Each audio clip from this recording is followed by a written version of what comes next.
state grants program for many years, and I'm from Eagan. I'm also a volunteer with the Greater Minnesota Parks and Trails Commission on their E-team. Excellent, thank you. Lois Nelson? You're muted. Excuse me, Lois Nelson, and representing SMART here in southeastern Minnesota.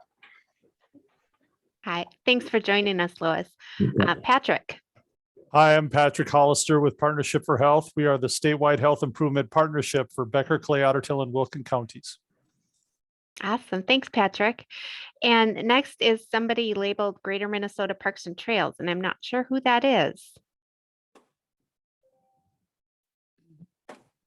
Okay, maybe we'll come back to that one. Lauren? Yes, I'm Lauren. I'm from Lac-Qui-Parle County, and I am interested in learning more about the application process. I'd also like to know more about the structure of how county parks fit into the county framework and so on. I don't think we're properly organized, so any information you might have on that line would be much appreciated. Thanks, Lauren. Scott. I'm Scott Repke with the Cannon Valley Trail. We are a 20-mile recreation trail in southeast Minnesota. Thanks, Scott. Jenna. Hello, I'm Jenna with the city of Owatonna, and just kind of like some of you folks like Lauren, just trying to learn about the process here too. So thanks so much. And Cindy. Good morning, Cindy Winarka with the Leech Lake Area Chamber in Walker. And Walker is the hub of 150 miles of paved bike trails. So just we're involved in lots of different avenues there. So hoping to learn a little bit that can help that. Awesome. Sounds like I have to visit Walker. Jennifer.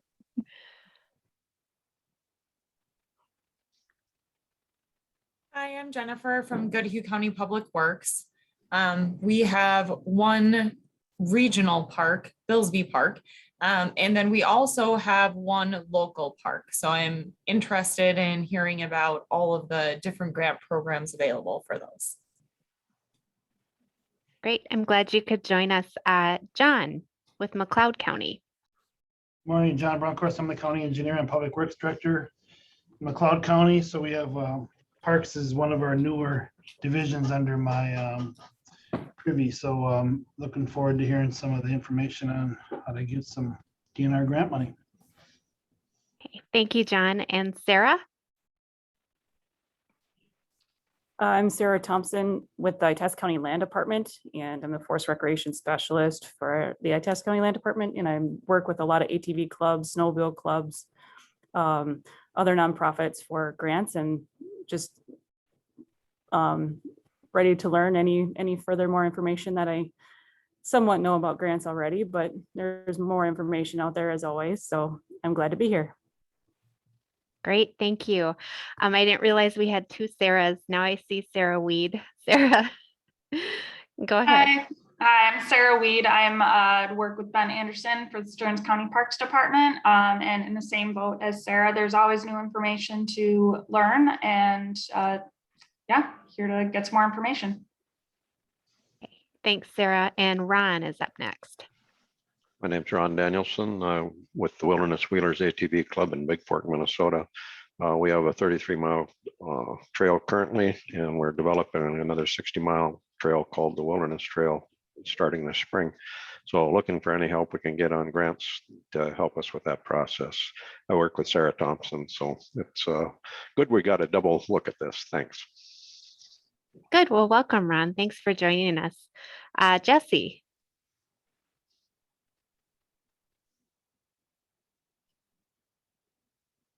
Jesse from Renville County, if you're trying to talk, you're muted. He put in the chat that he had to run to an ambulance call. Oh, okay. Well, understood. We'll go to Marla.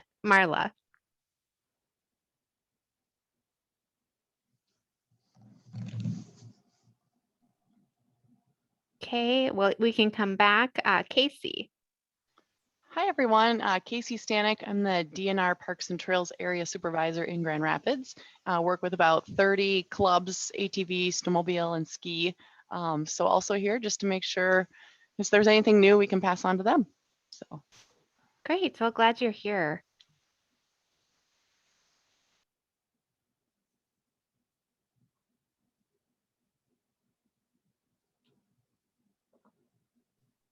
And Marla let us know that she doesn't have a microphone. So thank you, Marla. Maybe we can come back to Jody. John?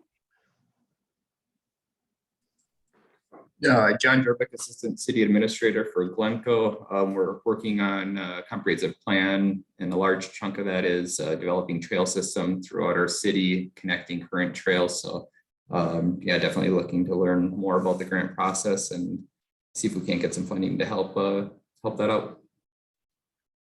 Great. Well, glad you're here. And then I think our last one is Lynn Newman.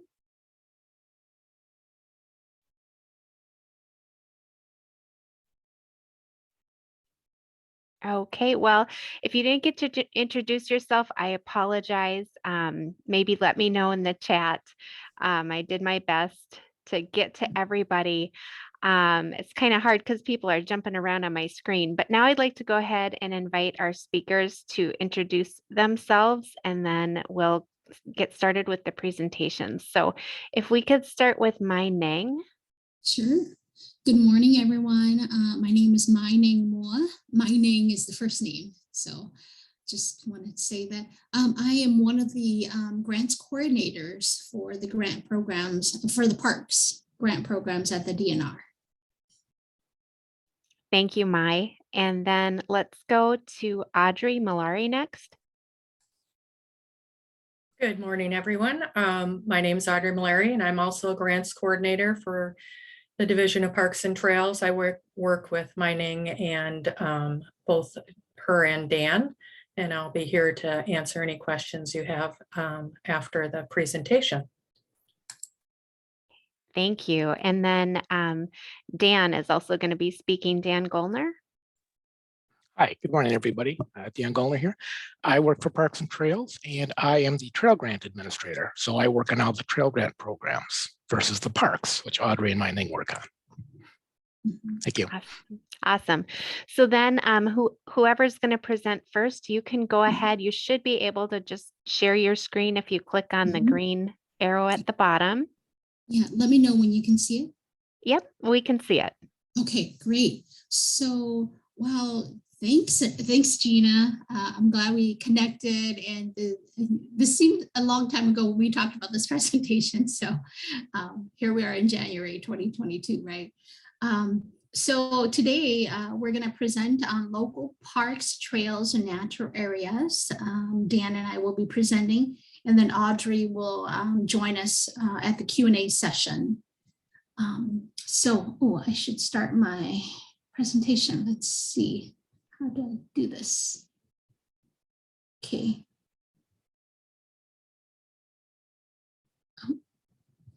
Okay, slideshow. Sorry. Okay. So so the programs that we'll be talking about today are the Outdoor Recreation Grant Program, the Natural and Scenic Area Grant Program, the Local Trail Connections Grant Program, the Regional Trail Grant Program, and the Federal Recreational Trail Grant Program. Now, all these programs are for cities, towns, and counties. So what do these programs fund? The completion of local trails to safely connect people where people live to desirable locations within community, including regional or state parks and trails. We also fund safe off-road trail connections. We fund the renovation of existing facilities to improve safety and accessibility. We fund the development of facilities to meet new and or changing local demands. And then finally, the acquisition of locally significant areas. So it is both for acquisition and then also development and redevelopment of outdoor recreation facilities. Now, why are these programs important? Well, during the pandemic, especially, we see an increase in park usage and trail usage. But with that, there's increasing demands on local budgets with limited funding opportunities to support local parks and trails. They're also important because these grants provide assistance for important close to home outdoor recreation opportunities. We want people to be able to bike, walk, to their local parks and trails. These programs are also important because they leverage local funding. It makes your dollars go further. And finally, it also protects the parkland into perpetuity, and then for trails for 20 years. So on this chart here, demand versus available funding, what you see is that we get a lot more applications than we have money for. But the good thing is that, and you'll see that in 2002, we got more than 80 applications, and we were able to fund more than half of them. So there's money there. And how many grants we fund really depends on how much money we get from the federal government and also the state legislature. So this first grant that I'll talk about is the grant that Audrey and I manage. It's the Outdoor Recreation Grant. A little bit about its history is that it began in 1965. So that's a long time ago. And it with the Federal Land and Water Conservation Fund. Now, the purpose is acquisition, development, and redevelopment of local outdoor recreation park facilities. And overall, statewide, we've given out about 1,744 grants. Now, there is a requirement that, a 50% cash match and or in kind.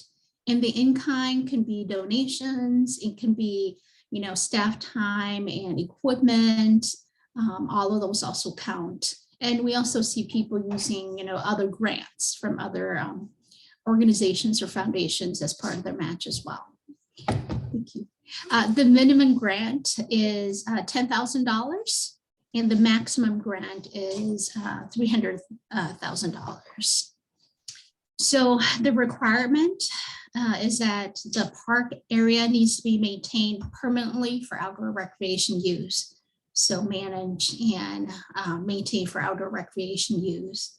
And part of this, and sometimes you'll hear from me and Audrey on some of these inspections we do, and every 5 years, and that's part of this, making sure that the area is maintained for outdoor recreation use into perpetuity.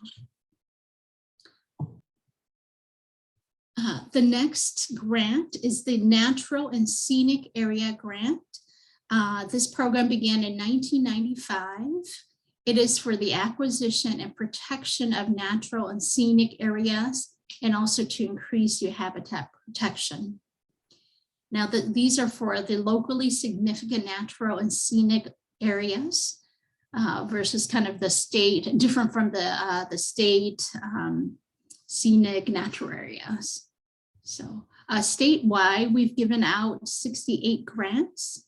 And again, there's a requirement of the 50% cash match or in-kind donations. Our minimum grant is $10,000 and our maximum grant is $500,000. And you see that requirement again of the park area be maintained permanently as a natural and scenic area. Next, I'm going to have Dan present on trails. Thank you.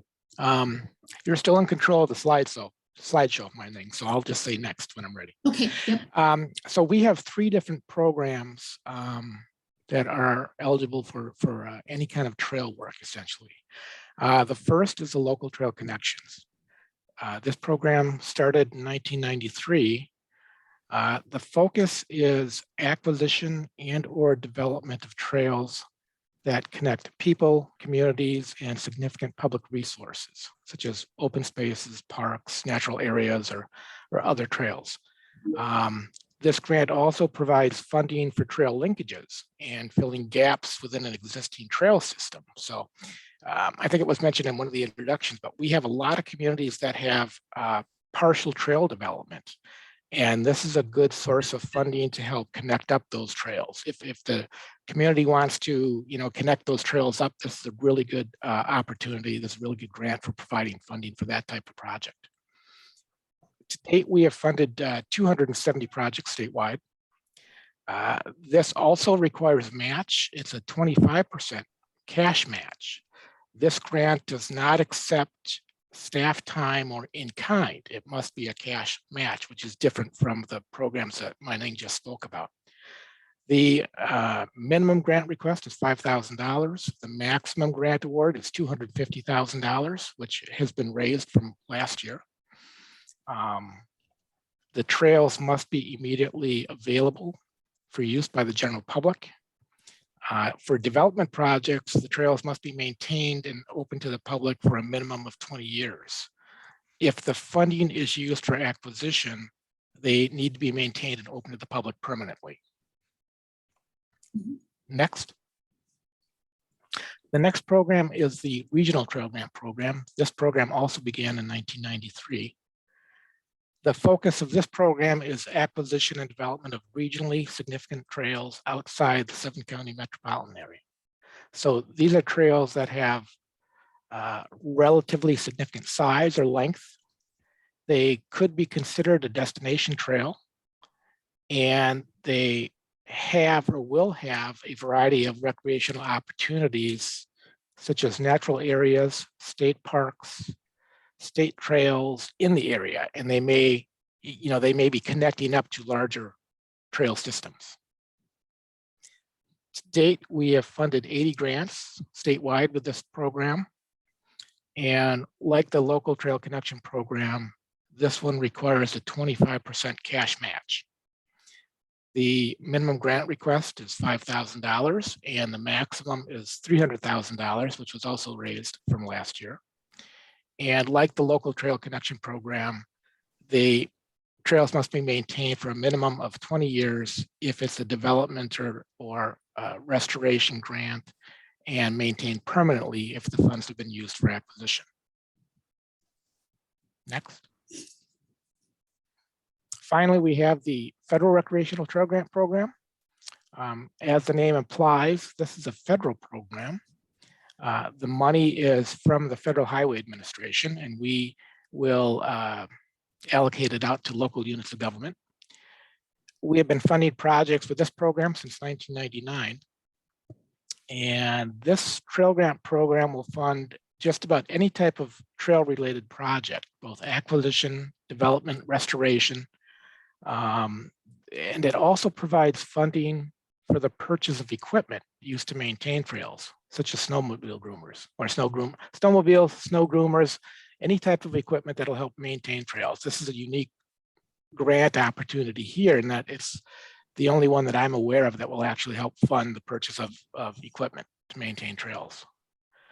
And this program is, the funding is allocated to support projects that benefit motorized recreational use, non-motorized recreational use, and trail projects that benefit both user groups or diversified trails. To date, we have funded 761 projects statewide.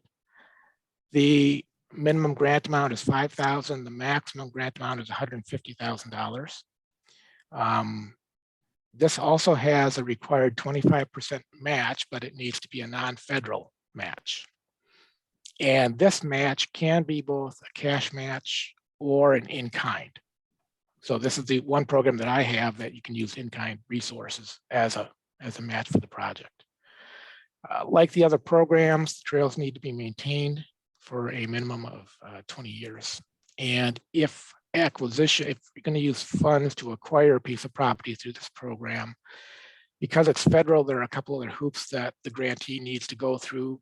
And also the trail needs to be maintained permanently. In this program, we also work with the Minnesota Recreational Trail Users Association. They serve as an advisory group to this program.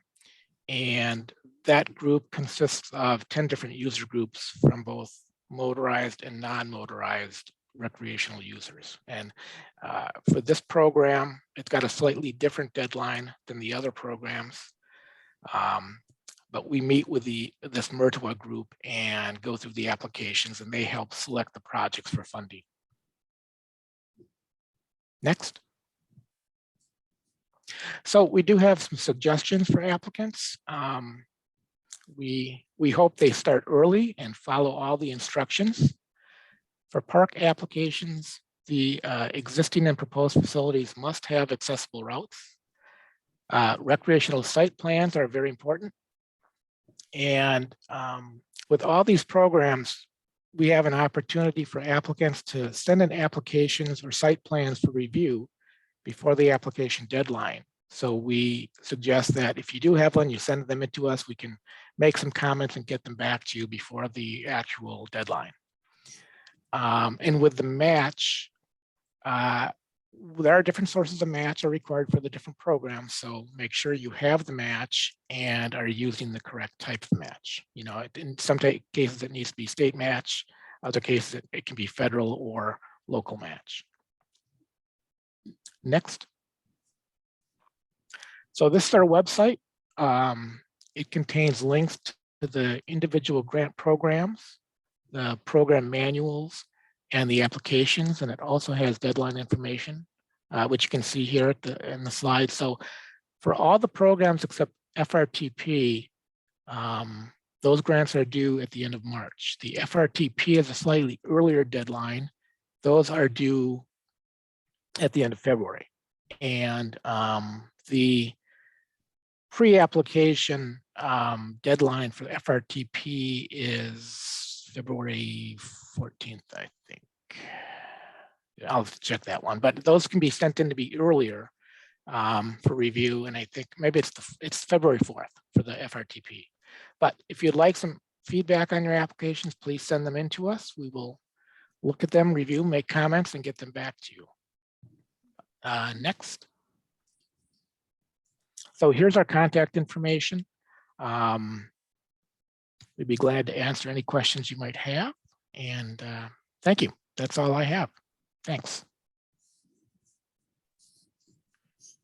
Thank you So so this much. this is where we open it up for questions and answers from all of you. I mean, I think one of the most important things we can do is learn from each other. So we're curious what your questions are for us.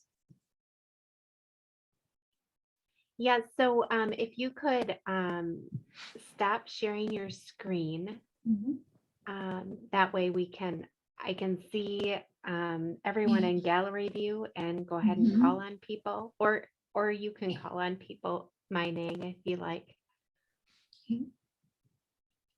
So who has the first question?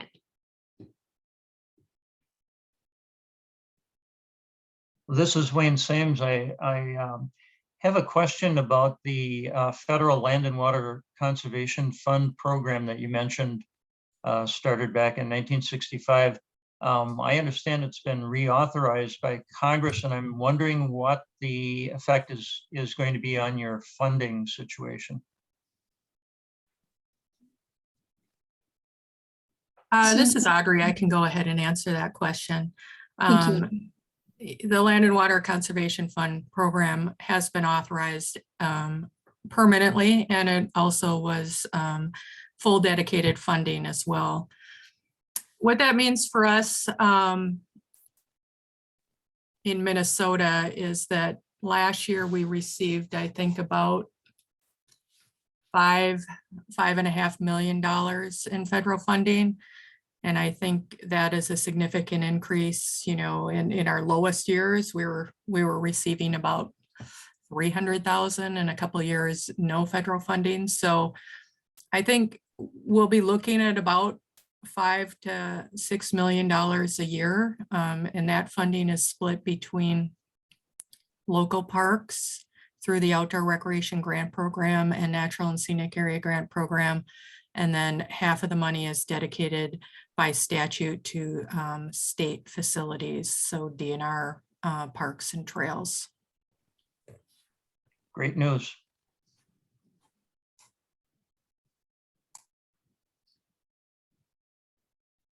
So I see that Lois has a question, and her question is, do you see any funds through new federal infrastructure for parks and trails? This is Audrey again. We're not aware of anything right now other than the Land and Water Conservation Fund dollars that we administer. There is also part of that reauthorization of the Land and Water Conservation Fund also funded the Outdoor Recreation Legacy Partnership Grant Program. I don't know if I got those words quite right, but that is also on our website, but that's a national grant program, and that funds outdoor recreation facilities in urban areas. So the National Park Service will post a RFP, and then we, as the state entity that's responsible for LWCF, will solicit applications. We didn't talk about that program today just because we don't control the guidelines or requirements. So we post that each year, and right now we're not during an application round. So I'm not sure if any additional funds will come through another source, but I'm only aware of our dollars through the Federal Land and Water Conservation Fund program. Yeah, and this is Dan. Regarding federal funds for my program, the funding comes from the Infrastructure Investment and Jobs Act. So that funding is now set up for a 5-year program. I mean, we'll get money for another 5 years, and there's a certain amount of money that's allocated each year. I believe this year we're getting $2.4 million, and that's not going to change very much from year to year. So we should have this funding through about 2026, and then another highway bill or some other type of infrastructure bill would need to be authorized. But I don't see any change from what we have existing right now. And thanks for following up, Dan, because what I was speaking of is our funding is just for park areas, and Dan's federal funding is for trails.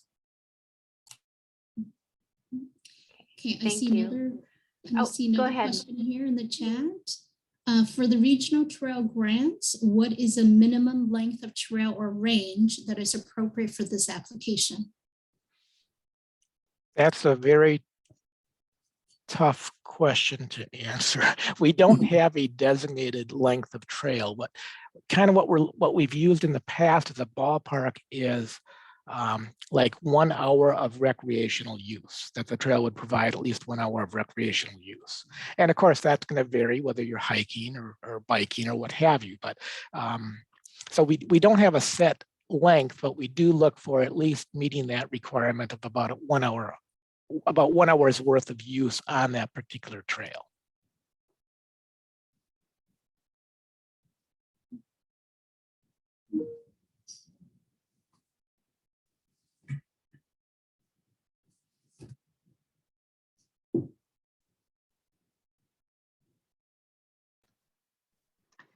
I have a question. I finally updated my laptop and my speaker works now. If we're applying for both an FRPT and a regional trail grant, or even the Trail Connections grant, can it, because we don't know we'd get either of the grants, can we use the same matching funds for each of those in our application? Or does it have to be designated to each one of those applications? Well, you can use the same match. However, I'm hesitant to recommend that only because, so you could apply for an FRTP and a local, or an FRTP and a regional. I don't think the project would equally, I don't think you'd be able to get a local and a regional at the same time, right? Okay. So, but you could apply for a state and a federal. and you could use each other's money for each application. However, the risk is if you do get funded through one of the programs, you need to make sure you have that match in hand. And if you don't get funded through the second grant program, you wouldn't necessarily have that match. Right. So But by the time the whole thing comes around, you may have raised enough to make the rest of the match. correct. Yeah, once you have we will get the applications in, we'll send out notifications by July, usually, that if you've been awarded or not. So you'll, at that point you'll know. And then it takes a while to actually get the contract in place. So you'll have time to, to acquire the match if you need to do that. Thank you, Dan.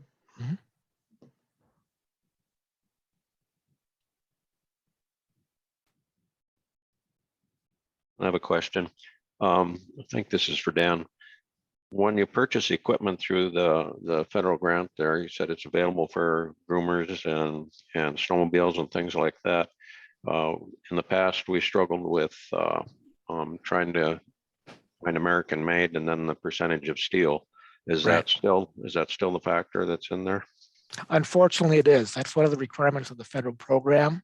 It needs to meet the Buy America Act, which means that the equipment either needs to be made with US steel and built in the US. That's one set.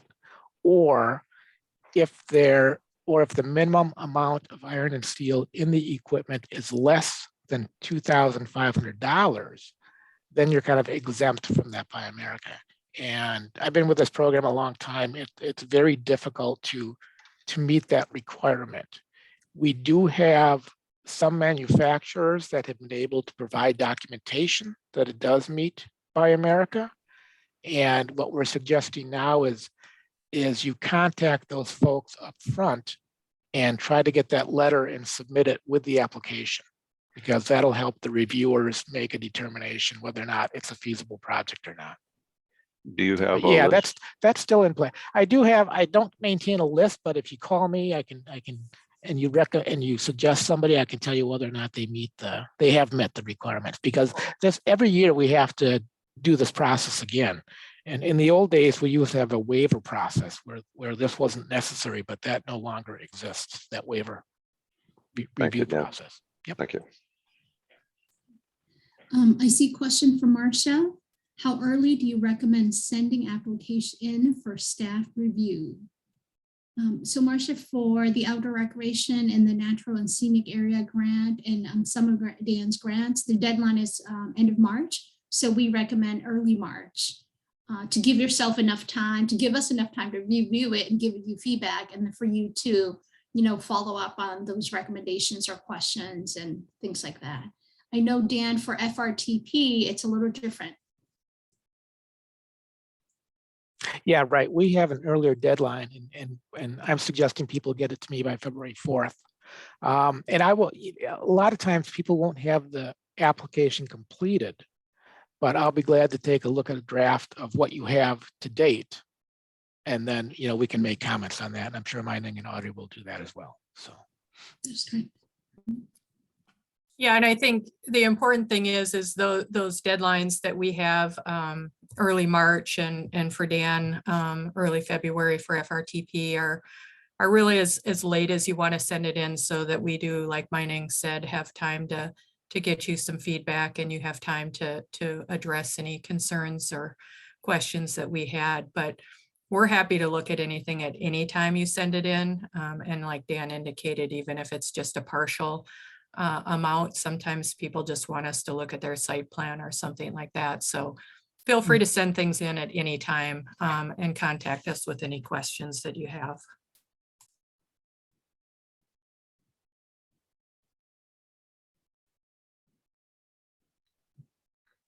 I just want to kind of give you guys all a kudos, because I've taken advantage of that review for, I think, for every application I've submitted, and the response time is so fast, and the feedback is so helpful.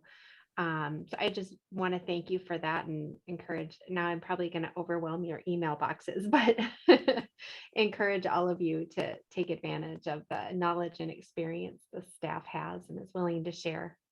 So do we have some more questions?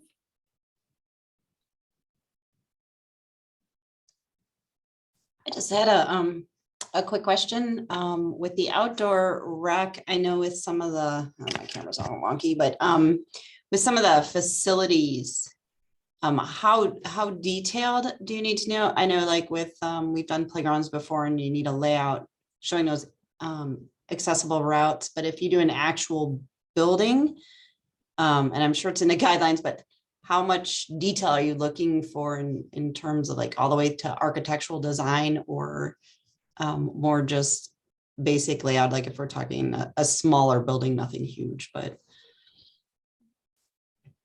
like we're looking at a restroom facility, for instance. I can go ahead and answer that. The requirements, as you mentioned, they are in our application, but we're not looking for construction documents or anything of that nature. We don't need to know where the plumbing and electrical and that will be at that time. So we're looking basically at, you know, your basic plans, the front view, elevations, floor plan, just so that we're looking at it to make sure that it meets general accessibility requirements. So more of the design development or preliminary designs are fine for us with the application for our buildings for the outdoor rec program. Thank you.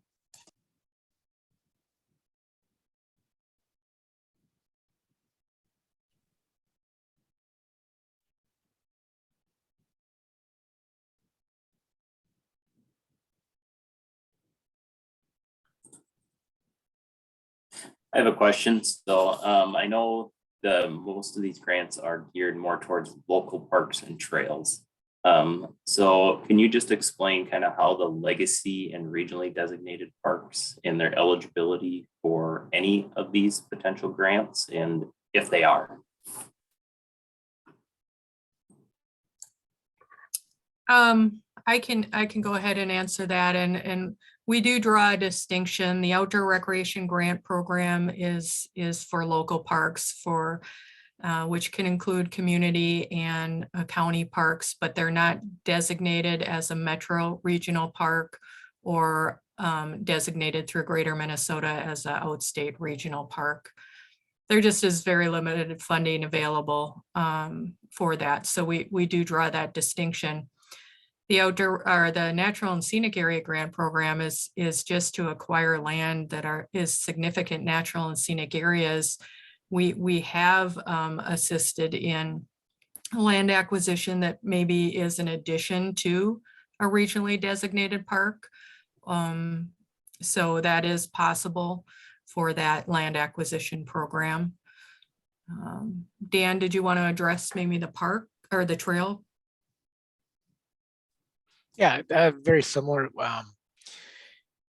So we have certain state designated regional trails, and the goal of the regional trail grant program is really to try to increase the not necessarily a state designated regional trail, but a locally designated regional trail, and get those trails developed and try to get those connected up with the existing state designated regional trails that we have. So it's slightly different.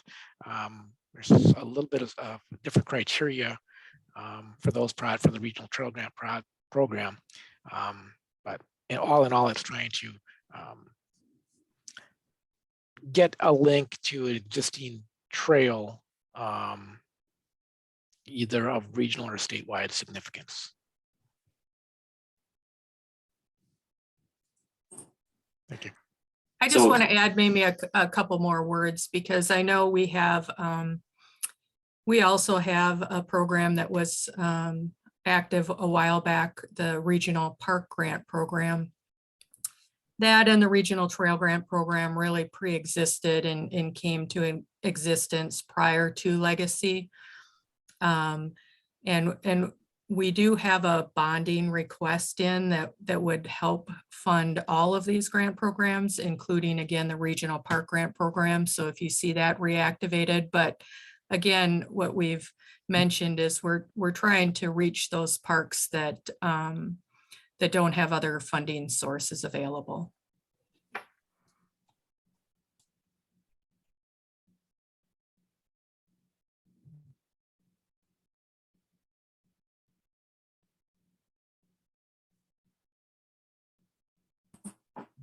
How about the FedRec Trail grant program? That is much more broad in terms of its scope. There's really no, we don't look at any kind of designation on those trails. This pot of money is really just for any kind of trail development throughout the state. It's very broad. If it connects up with other areas, that's great. I mean, we're trying to get those connections made. But this program, we work with a lot of, through LGUs, we work with a lot of local clubs who are trying to build, cross-country ski trails or snowmobile trails, ATV trails, et cetera. And so this is probably a really good fit for those smaller communities or those local clubs who want to try to build some trails or develop and maintain trails, existing trails. But so we don't look at anything designated or not designated. It's just really what the user group wants or what they desire.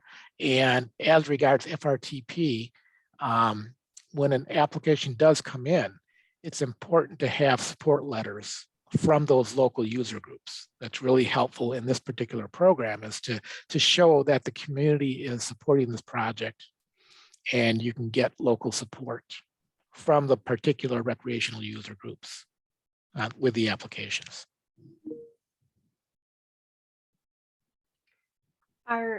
This is Gina from Sherburne County. Is it recommended to have letters of support or kind of across the board for the grant programs? Does that give proposals an edge on scoring? I will say, just for the park grant programs, that letters of support are not something that is factored into the evaluation of the project. So that is not part of the scoring system for those programs. Yeah, and it is certainly for the FRTP program, for the local trails and the regional trails, it's not as significant in terms of the scoring. I mean, I will look at that and hopefully we're looking for local support for that trail, but it's not a requirement of the local trail connections or the regional trail program. Thank you. There's another question in the chat from Jody. Do any of the DNR grant programs allow funding to cover design and engineering services to bridge the gap between concept design and construction documents? I can answer for the park grant programs. Design and engineering is eligible up to 10% of the total project cost after a contract has been awarded. We cannot do retroactive costs with our funding.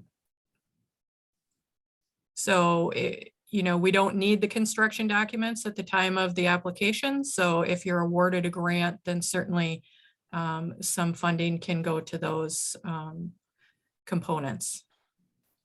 Yeah. And for the trail grant program, we do not fund just design and engineering. There has to be some construction associated with the project. But as Audrey said, when we do have a contract in place, we do allow a certain amount of that grant to be put toward the administration and the engineering. But our programs don't fund just the engineering and design component of a project.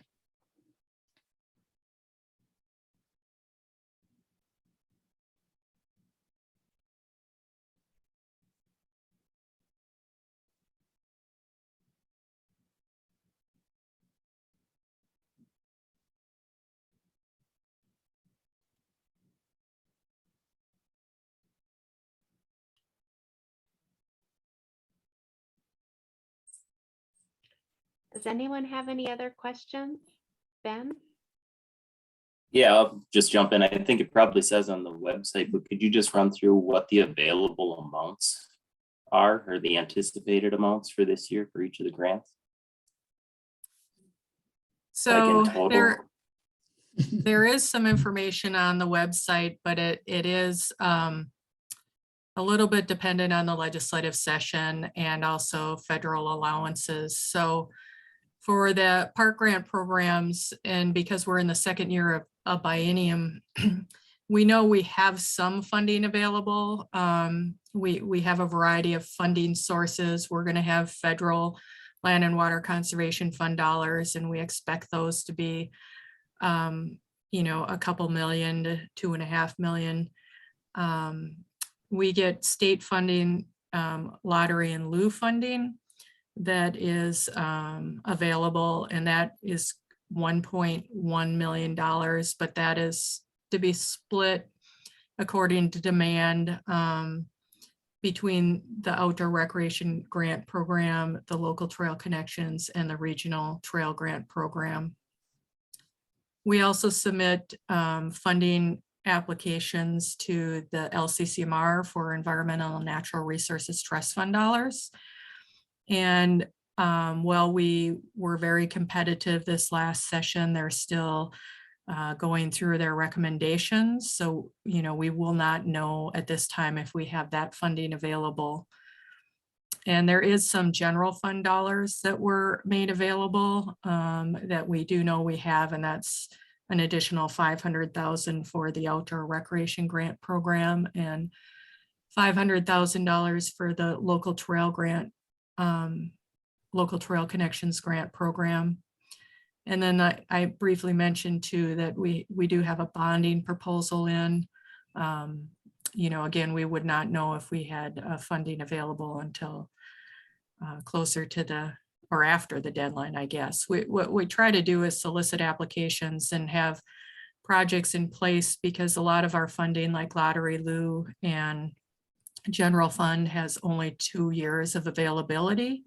Environmental Trust Fund dollars can have 3 years depending on when it's awarded. So we're really under a tight time frame, and we're not able to extend projects beyond the appropriation dates that we have. And then Dan then would have his federal dollars for the Federal Recreational Trail Grant Program in addition. Yeah, we have about $2.4 million this year, and that's allocated. 30% of that goes to strictly motorized recreational use, 30% goes to strictly non-motorized recreational use, and then 40% goes to projects that are considered diversified, which benefit both the motorized and non-motorized recreational users.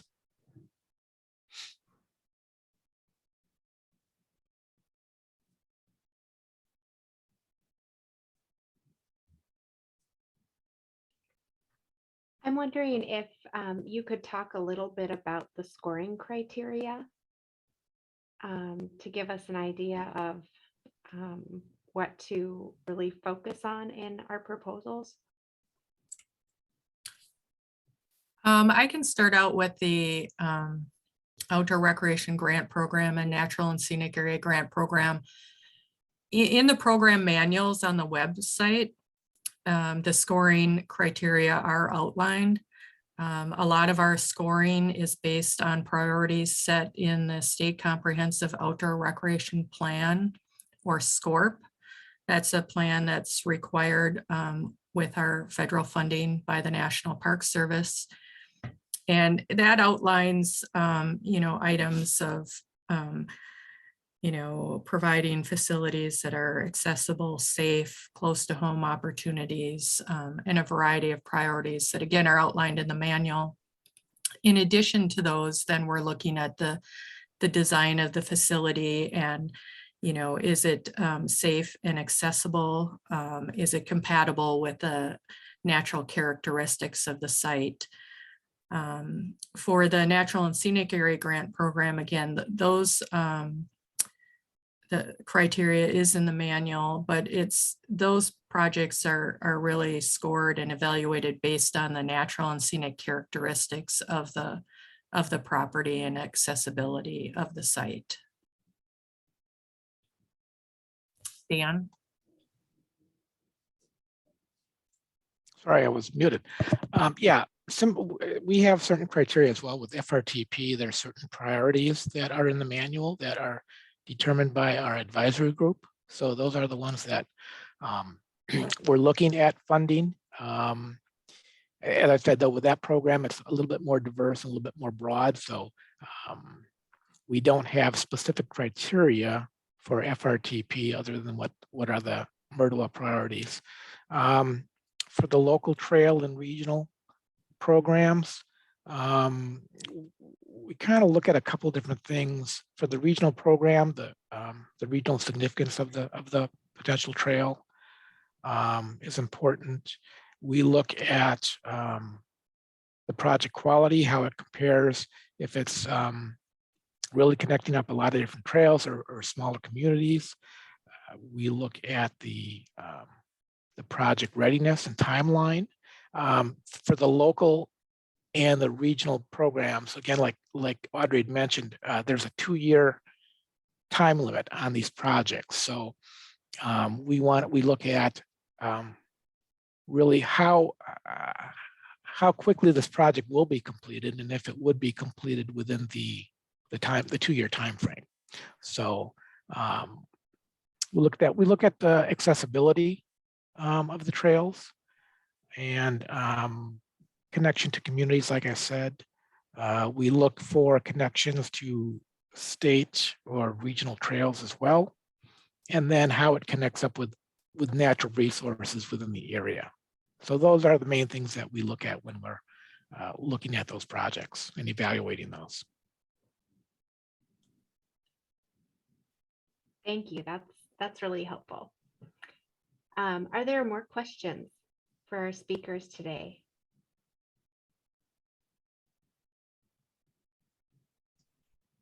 It's John in McLeod County. I got a question. If it's been asked already, I apologize. If we have other DNR grant programs such as State Park Road Account, can you, if you piggyback that with one of these grants for a related or a tied project to that, is that acceptable or encouraged, or does that help scoring at all?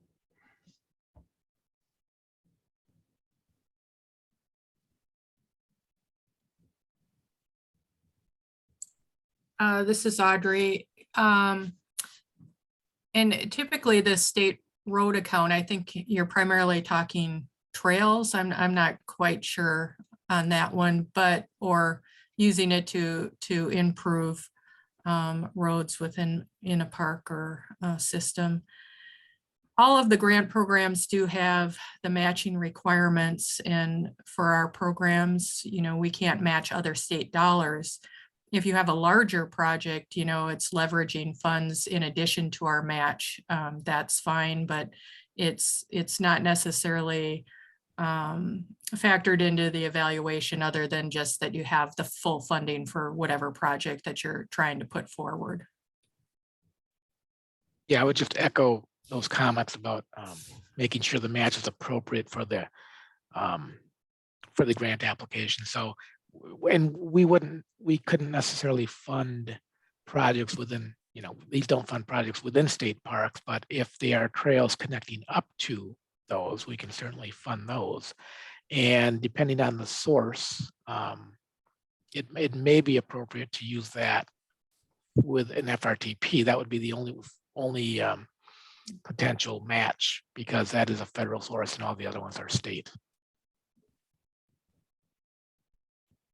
Yeah, I was thinking more of the State Park Road account is for access to, boat landings and so forth. And if we have a trail system that would work in that area to build up to that, if you match money for one of these programs for that project, and then you'd have this other State Park Road account project on the side with a different amount of match money, would that be a higher scoring? Was you're tying two different kind of programs together for a super project, if you will?